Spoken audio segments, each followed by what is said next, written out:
엠마우스라는 빈민 공동체를 만들어서 평생을 그 사람들과 함께 살았던 프랑스의 아베 피에르라는 신부가 있습니다. 그는 자신의 자서전과 같은 책인 단순한 기쁨이라는 책에서 이렇게 말하고 있습니다. 나는 타인의 고통 앞에서는 두 가지 태도만이 바르다고 마음속 깊이 확신한다. 침묵하고 함께 있어주는 것이다. 고통받는 자들에게 충고를 하려 들지 않도록 주의하자. 그들에게 멋진 설교를 하지 않도록 주의하자. 신앙에 대한 설교일지라도 말이다. 다만 애정어리고 걱정어린 몸짓으로 조용히 기도함으로써 그 고통에 함께하고 우리가 곁에 있다는 것 느끼게 해주는 그런 조심성, 그런 신중함을 갖도록 하자. 자비란 바로 그런 것이다.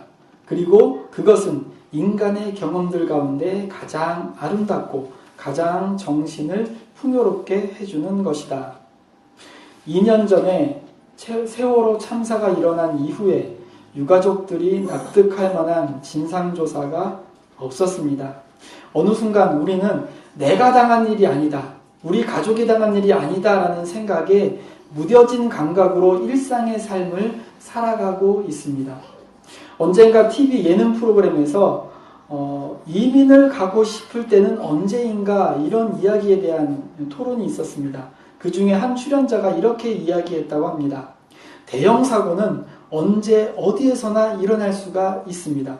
선진국에서도 대형 사고는 당연히 일어날 수 있습니다. 그런데 왜 이민을 생각하는 것일까? 대형 사고가 일어난 뒤에 철저한 진상조사를 통해서 다시는 그런 사고가 일어나지 않도록 하는 그 진지한 모습이 우리나라에서는 볼 수가 없습니다.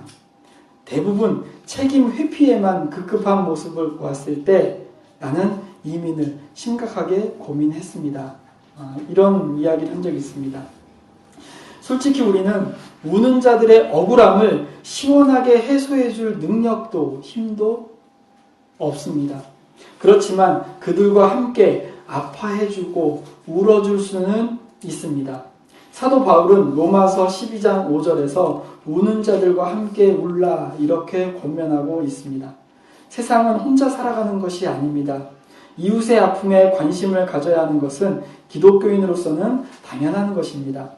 세월호 아픔에 동참하는 것, 그리고 그것에 대해서 기억하고 회상하면서 다시는 그러한 어처구니 없는 참사가 일어나지 않도록 온 국민의 마음을 하나로 만드는 것이 필요하다라는 생각을 해보았습니다.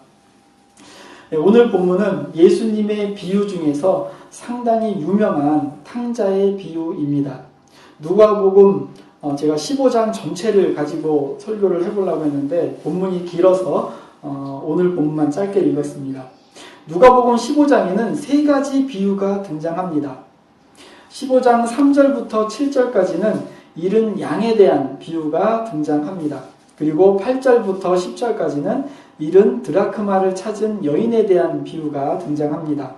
그리고 오늘 본문이 잃어버린 아들 탕자에 대한 비유입니다. 세 가지 비유는 모두 잃어버린 것에 대한 찾음, 그것에 대한 기쁨을 이야기하고 있습니다. 잃어버린 것이 양인 경우와 동전인 경우에도 정말 커다란 기쁨이 되는데 하물며 아들인 경우에는 얼마나 기쁘겠습니까? 그런데 앞에 두 비유는 목자나 여인이 잃어버린 양과 동전을 적극적으로 찾는 모습이 나타납니다. 그런데 탕자의 비유에서는 적극적으로 찾는 모습은 등장하지 않습니다. 그저 집을 나간 아들이 다시 돌아오기를 기다리는 아버지의 모습이 나타나고 있습니다. 냉정하게 비유를 분석하는 입장에서 살펴봅시다. 그렇다면 15장 7절과 10절의 말씀은 어딘지 모르게 어색합니다. 15장 7절과 10절을 다시 한번 제가 읽어보겠습니다. 15장 7절입니다. 내가 너희에게 이르노니 이와 같이 죄인 한 사람이 회개하면 하늘에서는 회개할 것 없는 의인 99부로 말미암아 기뻐하는 것보다 더하리라. 그리고 15장 10절을 제가 또 읽어드리겠습니다. 내가 너희에게 이르노니 이와 같이 죄인 한 사람이 회개하면 하나님의 사자들 앞에 기쁨이 되느니라. 이게 좀 어색하다라는 그 생각을 해봅니다. 이 구절이 어색하게 들리는 이유는 바로 회개하면이라는 단어입니다. 잃은 양은 자기가 잘못된 길을 가고 있다고 잘못을 뉘우치지 않았습니다. 그리고 잃은 동전인 그 드라크마 역시 왜 내가 여기 떨어져 있지? 내가 잘못해서 여기 떨어졌구나. 이렇게 반성하지 않았습니다. 그럼에도 불구하고 예수님이 이 비유를 말씀하셨을 때나 오늘날 우리가 이 비유를 읽고 있을 때 자연스럽게 죄인 한 사람 그것은 잃은 양이고 죄인 한 사람 그것은 잃은 동전이라고 생각하고 있습니다. 그래서 7절과 10절에서 이 회개하면 이라는 이 의미를 어떻게 해석할까 고민하다가 이렇게 해석합니다. 먼저 우리의 믿음에 대해서 한번 생각해 봅시다. 우리가 믿게 된 것은 하나님께서 먼저 나를 믿어주셨기 때문입니다. 회개 역시 마찬가지입니다. 회개는 내가 하는 것이지만 그것을 위해서 나를 부르시고 찾으시고 구원하시는 분은 하나님이십니다.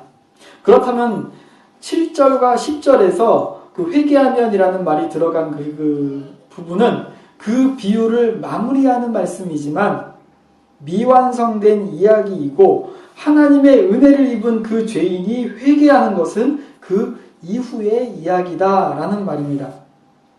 예수님은 1절에서 세리와 죄인들을 영접하고 음식을 같이 먹고 있지만 그들이 진정으로 회개하는 것은 그 이후에 각자의 몫으로 남겨지는 것입니다. 예수님은 그들을 구원받은 존재로 귀하게 여겨주시는 것이고 스스로 의인이라고 자처하던 바리새인과 서기관들과 똑같은 입장으로 대우를 해주시는 것입니다. 여기서 멈추는 것이 아니라 이제 각자가 스스로 자기의 죄를 고백하고 회개해서 구원을 향해서 나아가는 그 출발선에 너희들이 서 있다라는 것입니다. 그 당시에 구원을 향한 출발선조차도 허용하지 않았던 바리새인과 서기관들, 너희들은 죄인이기 때문에 구원받을 자격이 없다라고 제쳐놓았던 그 바리새인과 서기관들에게 이 비유를 들려주시는 것입니다. 15장의 비유는 세리와 죄인들까지도 하나님의 백성으로 받아들여 주시는 무한한 하나님의 사랑을 보여주고 있습니다. 우리에게 필요한 것은 그 사랑에 응답하고 자신의 삶을 돌이켜서 하나님을 향하는 진정한 회개의 과정이 필요하다는 것입니다. 세례 요한이 세례를 베풀 때 많은 사람들이 와서 자복했다라는 말을 합니다. 근데 자복과 회개는 다릅니다. 자복이란 자기의 죄를 그냥 고백하는 것입니다. 그렇지만 회개는 고백하는 차원을 뛰어넘어서 자기의 삶을 돌이켜서 새로운 방향으로 나아가는 것, 그것이 회개입니다. 바로 그러한 삶의 변화를 통한 회개가 있다면 하늘의 하나님은 그것 때문에 기뻐하고 즐거워하신다는 것입니다. 예수님의 시대에는 죄인들은 너희들은 회개할 자격도 없다라고 생각하던 시대였습니다. 그러한 상황 속에서 예수님은 아니다. 그들도 회개하고 하나님께로 돌아갈 수 있다라고 보여주셨고 그것을 위해서 예수님께서 십자가에 죽으신 것입니다.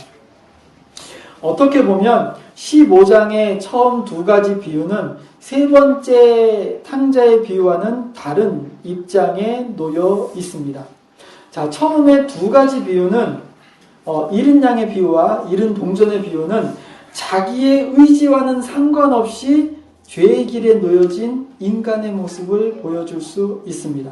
그렇지만 세 번째 탕자의 비유는 자기의 의지로 잘못된 길을 선택한 경우라고 생각할 수 있습니다.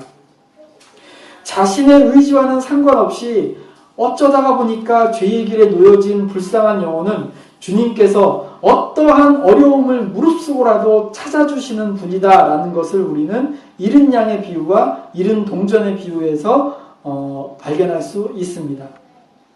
잃은 양과 동전의 입장에서는 절대로 다른 사람의 손길이 없으면 구원받을 수 없는 힘든 상황이지만 결국은 주님께서 위험을 무릅쓰고 찾아주신다라는 말씀입니다. 그렇지만 오늘의 본문인 탕자의 비유는 조금 입장이 다릅니다. 우선 그 둘째 아들은 스스로 자기의 집을 나갔습니다. 그것이 자기에게는 제일 좋은 길이다라고 생각해서 자기 발로 걸어나간 것입니다. 우선 둘째 아들은 12절에 보면 아버지에게 재산 중에서 자기에게 돌아올 분깃을 달라고 요구하고 있습니다. 아직 아버지가 돌아가신 것도 아닌데 자기의 몫을 달라고 아주 맹랑한 요구를 한 것입니다. 오늘날과 같으면 호적파이고 쫓겨나도 할 말이 없는 그러한 상황이지만 아버지는 그러한 아들의 요구를 들어주셨습니다. 여기에서 분깃을 요구한 둘째 아들은 자신의 분깃으로 받은 것은 자기가 마음대로 사용해도 될 것이다 라는 생각을 하고 있습니다.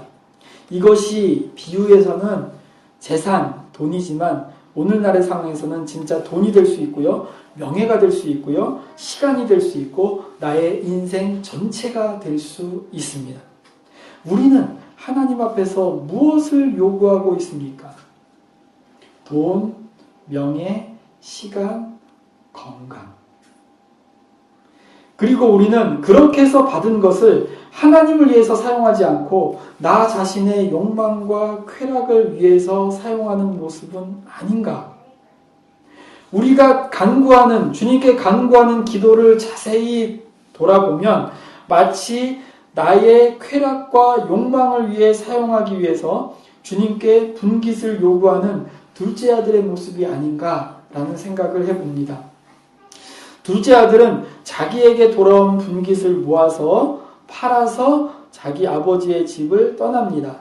세상을 향해 떠날 때부터 내가 이 재산을 모두 탕진해버려야지 이렇게 생각하는 사람은 한 사람도 없습니다. 보다 커다란 뜻을 가지고 세상을 향해 떠나면서 모두가 다 성공을 바라고 세상을 향해 떠납니다. 그렇지만 세상은 그렇게 호락호락한 것이 아닙니다. 둘째 아들은 결국 재산을 다 탕진해버리고 돼지를 치는 일을 하게 되었습니다. 그에게서 더욱 슬픈 것은 돼지보다 못한 존재로 취급을 당하는 사실입니다. 16절을 제가 읽어드리겠습니다. 16절은 이렇게 되어 있습니다. 그가 돼지 먹는 쥐염 열매로 배를 채우고자 하되 주는 자가 없느니라. 돼지에게 줄 먹이는 있지만 너가 먹을 것은 없다. 이 표현입니다. 이것은 세상의 냉혹한 현실을 보여줍니다. 세상은 절대 손해보는 장사를 안 합니다. 나에게 있어서 얻어먹을 가치가 있다라고 생각하면은 잘해주지만 나에게 있어서 얻을 가치가 없다라고 생각되면 가차없이 무시해버리는 것이 오늘날의 세상입니다. 길을 가다 보면 휴대폰 광고 나오죠? 공짜 많이 나오죠? 절대로 손해보는 장사 안 합니다. 우리가 그것에 혹해서 넘어가서 휴대폰을 새로 구입하고 하는 것 같습니다. 17절부터 19절까지는 그 둘째 아들이 자기의 처지를 한탄하는 내용이 나옵니다. 그리고 20절에 가면 드디어 그 아들이 아버지께로 향합니다. 따라서 우리가 단순하게 17절부터 19절까지가 탕자가 회개한 것이다 라고 생각하기 쉽습니다. 그런데 자세히 보면 그가 아버지의 집으로 향하는 동기는 배고픔입니다. 굶어 죽는 것보다 아버지의 집에서 혼나면서 종으로 사는 것이 낫다라고 생각한 것입니다. 이게 진정한 회개는 아닙니다. 그저 자기의 처지가 지금보다는 조금 회복될 수 있는 방법을 모색하다가 발견하고 선택한 방법이 돌아가는 것이었습니다. 사람들이 교회를 찾는 동기는 각자가 다 다양합니다. 누군가에게는 건강이 동기가 됩니다. 누군가에게는 친구가 동기가 됩니다.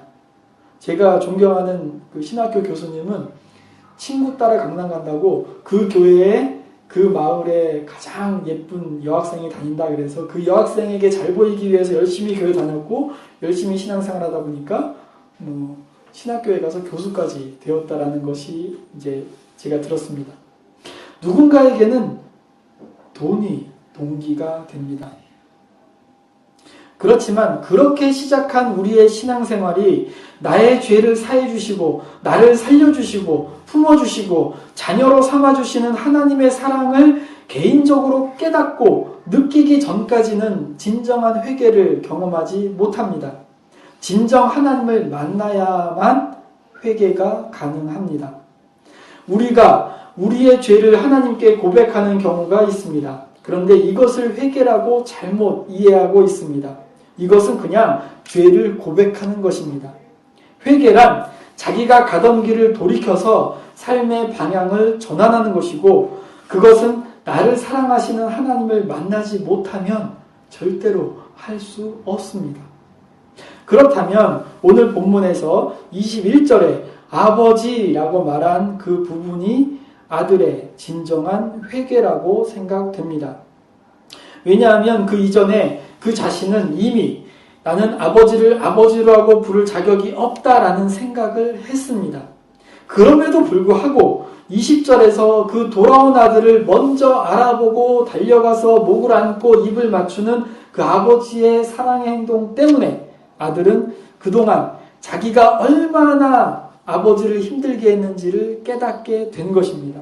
그러한 깨달음을 통해서 다시는 아버지라고 부를 수 없는 상황이지만 용기를 내서 다시 한번 아버지라고 부르게 된 것입니다. 우리는 20절에서 아들을 사랑하는 아버지의 사랑을 절실하게 느낄 수 있습니다. 아버지는 아들을 기다리고 있었습니다. 왜 기다리고 있었겠습니까? 아들이 반드시 돌아올 것이라는 사실을 믿고 있었기 때문입니다. 상식적으로 돌아오는 아들과 기다리는 아버지 둘 중에서 누가 먼저 상대방을 알아볼 수 있겠습니까? 떠날 때와는 달리 둘째 아들은 완전히 거짓골이 되어가지고 돌아오고 있었습니다. 그럼에도 불구하고 아버지가 먼저 아들을 알아보았습니다. 아버지는 측은히 여겨 달려가 목을 안고 입을 맞추었습니다. 아무리 사랑이 넓은 아버지라고 하더라도 일단 달려갔으면 목을 조르든지 한 대 갈긴 후에 끌어안았을 것입니다. 그 고구마 전도왕으로 유명했던 그분이 방송에서 한 게 이제 기억에 났는데요. 어렸을 때 대공원에 놀러 갔대요. 놀러 갔는데 거기서 길을 잃었다고 합니다. 그래서 이제 막 울고불고 하다가 이제 미아보스에 있었고요. 이제 한 2, 30분 뒤에 저기에서 그 아버지가 달려왔다고 합니다. 근데 이제 아들은 너무나 반가워서 달려갔는데 아버지가 달려오자마자 그냥 한 대를 훅 갈기더니 막 두들겨 팬 다음에 끌어안고 같이 울었다고 합니다.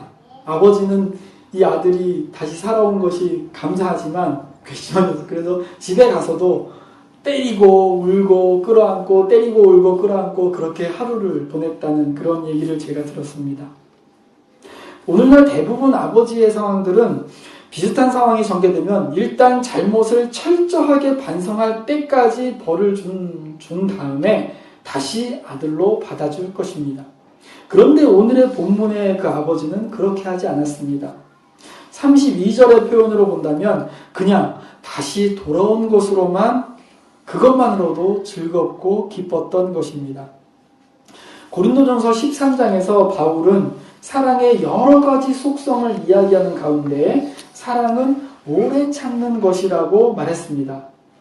아버지의 기다림은 바로 오래 참는 기다림이었고 그것이 바로 사랑이었습니다.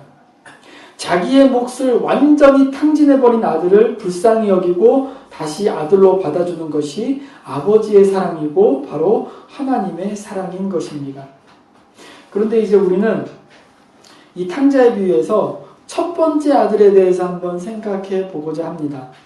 그동안 우리는 이 비유를 통해서 자기의 잘못을 돌이키고 돌아온 아들을 조건 없이 받아주는 그 아버지의 사랑이 그리스도의 사랑이다라고 배워왔습니다. 그리고 첫 번째 아들, 형은 틀렸다라고 생각하고 있습니다. 아니, 형의 입장은 틀려야 된다고 생각하고 있습니다. 그런데 실제 우리의 신앙생활을 가만히 돌아본다면 우리의 신앙은 아마도 형의 입장에 가까운 모습을 발견할 때가 있습니다. 우리는 정말로 만약에 형이었다면 그 아버지의 입장을 진심으로 받아들일 수 있을까요? 곰곰이 생각해보면 29절과 30절에서 첫째 아들이 아버지에게 불평한 것이 솔직한 심정으로 틀린 말이 아닙니다. 아직 구체적인 상황이 우리 앞에 전개되지는 않았을 뿐이지 우리는 모두 다 이 첫 번째 아들의 심정으로 신앙생활을 하고 있는지도 모릅니다. 내가 여러 해 동안 아버지를 섬겨 명을 어김이 없거늘 내게는 염소 새끼라도 주어 나와 내 벗으로 즐기게 하신 일이 없더니 아버지의 살림을 창녀들과 함께 삼켜버린 이 아들이 돌아오매 이를 위하여 살진 송아지를 잡으셨나이다. 이 마지막 표현은요, 이렇게 됩니다. 참 잘하셨습니다. 이런 표현입니다. 첫째 아들의 입장에서는 둘째 아들을 용서할 수가 없었습니다. 재산을 날려버린 것도 못마땅한데 그런 아들을 받아주는 아버지가 이해할 수가 없었습니다. 그렇다면 열심히 아버지 곁을 떠나지 않고 섬겼던 내가 손해를 본다는 생각이 들었기 때문입니다. 만약에 이게 하나님 나라의 모습이라면 대충 살다가 마지막에 회개하고 하나님을 믿는 사람이 늘어나게 될 것이고 그것은 평생을 열심히 믿은 우리에게는 너무나 불공평한 것이 아니냐 이런 생각을 하게 됩니다. 우리도 이런 생각에서 자유롭지 못합니다. 우리는 열심히 신앙생활을 하면서 봉사도 하고 하는데 누구는 탱자탱자 놀면서 쉽게 신앙생활을 하고 어느 순간 내가 손해보고 있다라는 억울한 생각을 하기도 합니다. 어떻게 보면 첫째 아들은 집만 나가지 않았지 아버지와 함께 있는 것이 그다지 즐겁지 않았던 것으로 생각할 수밖에 없습니다. 자기는 하기 싫은 것을 억지로 하는 것처럼 의무감에 있어서 아버지랑 있어 주었는데 난 그렇게 희생을 했는데 나는 배려해 주지도 않고 집 나간 아들이 돌아왔다고 잔치까지 벌여주는 그 아버지의 모습이 나는 야속합니다. 이게 첫째 아들의 모습입니다. 첫째 아들의 모습에서 우리는 보편적인 신앙인의 모습을 더 많이 발견할 수 있습니다. 그런데 첫째 아들은 우선적으로 둘째 아들과 크게 다르지 않습니다. 첫째 아들 역시 아버지의 재산에 욕심을 가졌습니다. 12절을 제가 읽어드리겠습니다. 12절에 보면 그 둘째가 아버지에게 말하되 아버지여 재산 중에서 내게 돌아올 분깃을 내게 주소서 하는지라 아버지가 그 살림을 각각 나누어 주었더니 둘째가 아버지에게 자기의 재산을 달라고 요구했을 때 그 아버지는 재산을 각각 나누어 주었다고 했습니다. 만약에 첫째 아들이 재산에 욕심이 없었다면 그는 받지 않았을 것입니다. 그런데 그는 받았습니다. 그 뒤에 둘째 아들은 재산을 모아서 먼 나라에 가서 허랑방탕하게 낭비를 합니다. 첫째 아들은 그 이후에 25절까지 등장하지 않습니다. 그는 재산을 가지고 먼 나라로 가지 않고 그냥 아버지의 곁을 지킵니다. 이것으로 그는 효도를 다했다라고 생각하고 있는지도 모릅니다. 그런데 그는 아버지가 정작 무엇을 바라고 있는지를 모르고 있었습니다. 아버지는 매일같이 집을 나간 아들을 기다리고 있었는데 첫째 아들은 그것에는 전혀 관심이 없었습니다. 첫째 아들은 둘째 아들이 돌아온 것을 가장 늦게 알게 됩니다. 그는 진정으로 아버지를 모신 것이 아닙니다. 첫째 아들 역시 선택을 한 것입니다. 세상으로 나가지 않는 것이 자기에게 이익이 된다라는 생각을 하고 남은 것입니다. 결과적으로 둘째는 재산을 다 탕진했지만 아버지라는 존재를 발견했습니다.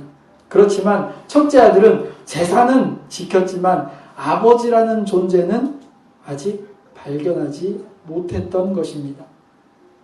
첫째 아들은 둘째 아들이 자기의 삶에 이익이 될 때는 모른 척 침묵으로 동조했습니다. 12절에 보면 둘째 아들이 우기는 바람에 자기에게도 재산이 떨어졌습니다. 그런데 집을 나간 둘째가 돌아오면서 어쩌면 나에게 손해가 될지도 모르는 상황이 발생했습니다. 재산상의 손해가 아니라 지금까지 내가 힘겹게 지켜왔던 나의 삶의 모습이 한순간 가치가 없는 것으로 평가받게 되었다라는 그 상실감입니다. 나는 지금까지 힘겹게 아버지의 곁을 지켰는데 제멋대로 살다가 돌아온 저 녀석을 감싸주는 아버지가 한없이 원망이 된 것입니다. 그래서 30절에서 둘째 아들은 동생이라는 표현이 아니라 이 아들이라는 표현을 사용하면서 동생으로 인정하기를 거부하고 있는 것입니다. 이러한 첫째 아들에게 아버지가 31절과 32절에서 말씀하십니다. 31절에서는 너는 항상 나와 함께 있으니 내 것이다, 내 것이다 라는 말씀을 하십니다. 아버지와 함께 있음으로 인해서 너가 누리는 것이 진정으로 너의 것이다 라는 말씀을 하고 계시는 것입니다.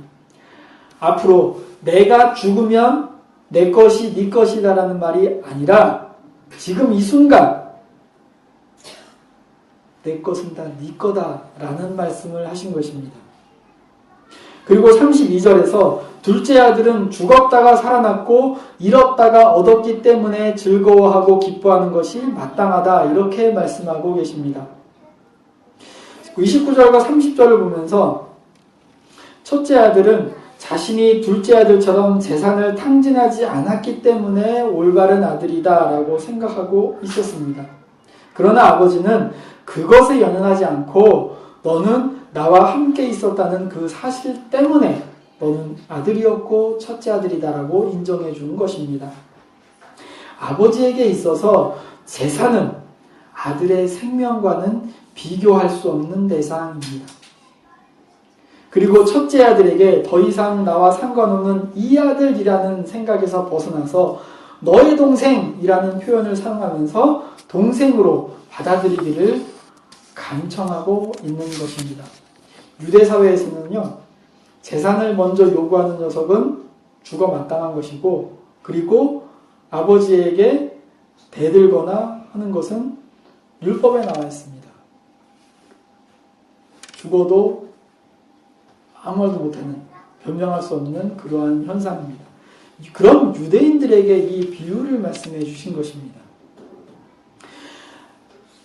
만약에 첫째 아들이 진정으로 아버지의 뜻을 따라 살았다면 무엇이 아버지가 원하는 것인지를 알아차렸을 것입니다.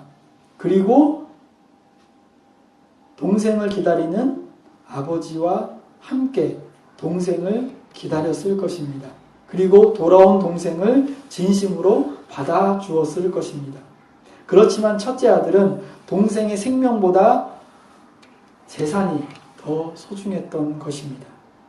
아버지와 함께 있는 것이 은혜이고 축복이 아니라 멍해이고 의무이고 올무라고 생각하는 사고방식이 첫째 아들에게 있었습니다. 아버지와 함께 있는 것이 즐겁지 않았다는 말입니다. 나도 세상에 나가서 동생처럼 세상의 즐거움을 누리고 싶다라는 생각이 있었을 것입니다. 이러한 생각이 가장 잘 드러나는 구절이 30절입니다. 아버지의 살림을 창녀들과 함께 삼켜버린 이 아들이 돌아오매 이를 위해 살찐 송아지를 잡으셨나이다. 나도 삼켜버리고 싶습니다. 라는 표현이 들어갑니다. 아버지와 함께 있었던 첫째 아들은 둘째 아들이 돌아오기까지는 깨닫지 못했습니다. 둘째가 돌아오는 순간에 그는 깨달았습니다. 무엇을 깨달았을까요? 자신이 지금까지 왜, 무엇 때문에 아버지와 함께 있었는지를 스스로 깨달았습니다. 그는 왜 동생으로 인해서 즐거워하고 기뻐할 수 없는 것일까? 아버지와 함께 있는 것이 은혜라는 생각이 아니라 의무라는 생각이 있었기 때문입니다. 행동으로 집을 나간 둘째를 흔히 탕자라고 말합니다. 그렇지만 비록 행동으로 집을 나가지는 않았지만 아버지와 항상 함께 있었지만 그것이 즐거움이 아니라 불편함이었고 은혜가 아니라 의무라고 생각했던 첫째 아들 역시 탕자였던 것입니다. 이 이야기 역시 앞에 두 가지 양의 비유, 드라크마의 비유처럼 완결되지 않은 마무리로 끝나버렸습니다. 아버지의 마지막 말씀에 대해서 첫째 아들이 어떤 생각을 했는지에 대해서 성경은 침묵하고 있습니다. 성경은 침묵하지만 이 비유를 접한 우리들은 침묵할 수 없습니다. 우리의 마음속에 둘째 아들과 같은 모습이 있다면 하루속히 돌이켜 일어나 아버지가 계신 곳을 향해 나아가야 합니다. 우리의 마음속에 첫째 아들과 같은 모습이 있다면 아버지와 함께 있는 것이 즐거움이고 동생을 진심으로 받아주고 기뻐하는 마음, 그 사랑의 마음을 가지도록 노력해야 할 것입니다. 함께 기도하겠습니다.